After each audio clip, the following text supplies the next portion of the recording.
Hello everyone, I'm Dr. Joe Ranney from Healing Frontiers, and today we're going to talk about your joints and how to keep them healthy and prevent injuries.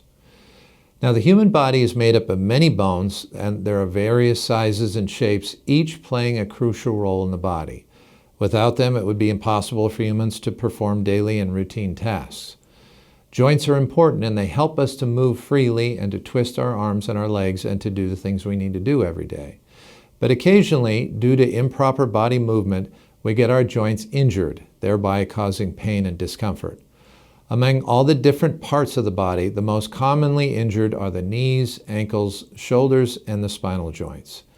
In the United States, millions of people visit the doctor for knee and spinal injuries alone. Back pain alone accounts for more than 200 million cases, as well as other joint-related issues. So how do joints work? Joints provide support and flexibility to the human body. Each joint is comprised of a minimum of two surfaces that make movement easier by rubbing against each other.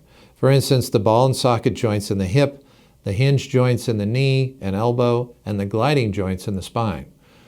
The bones attached to these joints aid movement of the body, but the muscles are responsible for pulling the bones that cause movement. Tendons are the tissues responsible for attaching the muscles to the bones. If the tendons are not strong enough, the joints will be prone to lots of injuries and movement fractures. At every specific position, you will find some muscles, ligaments, and tendons attached to a joint, and the joint surface is perfectly shaped to allow the free movement of the body. The joints in the human body excrete some fluid that serves as lubrication to these joints that ensures they don't break down from wear and tear. This is called synovial fluid. So, how to keep your joints in good health? The kind of movement that you perform every day matters a lot to your overall health. Just as proper nutrition is essential to a healthy body, regular movement is too. Moving a joint through its full range of motion is important. Frequent and full range motion is essential to distribute synovial fluid throughout the joint to help keep it healthy.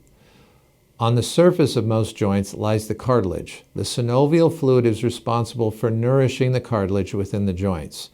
The joints can only be nourished with this precious fluid during movement. This is why movement is extremely important to the overall health and functionality of the joint. As Charles Atlas said, you can't pay anyone to do your push-ups for you. When you eat a healthy diet, it contributes to the overall health of your body, including your spine and your joints.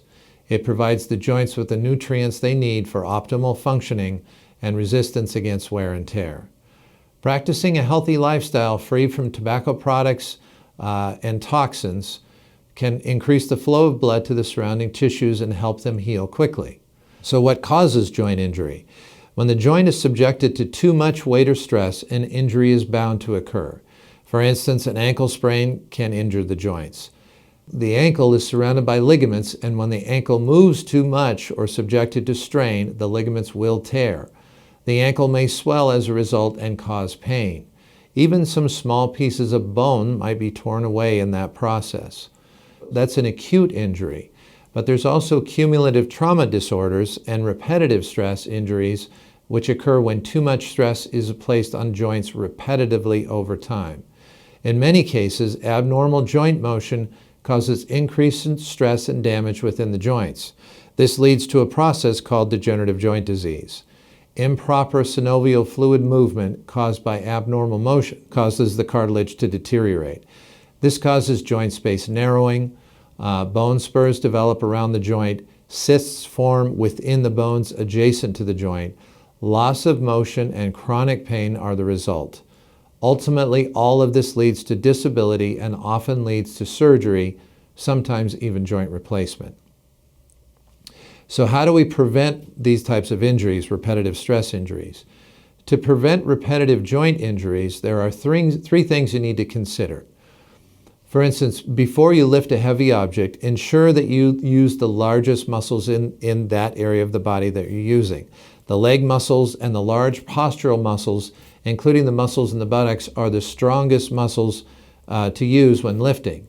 When the larger muscles bear the burden of the weight, lesser stress will be placed on the smaller muscles. Also, assume different postures comfortably during any activity.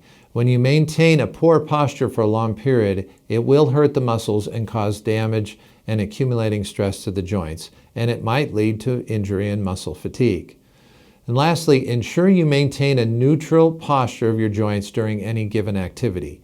Keep the joints halfway in their range of motion and not at full range to avoid placing abnormal stresses on the joints. So thank you for listening, and please like us if you found this helpful. Leave any questions or comments and we will get back to you.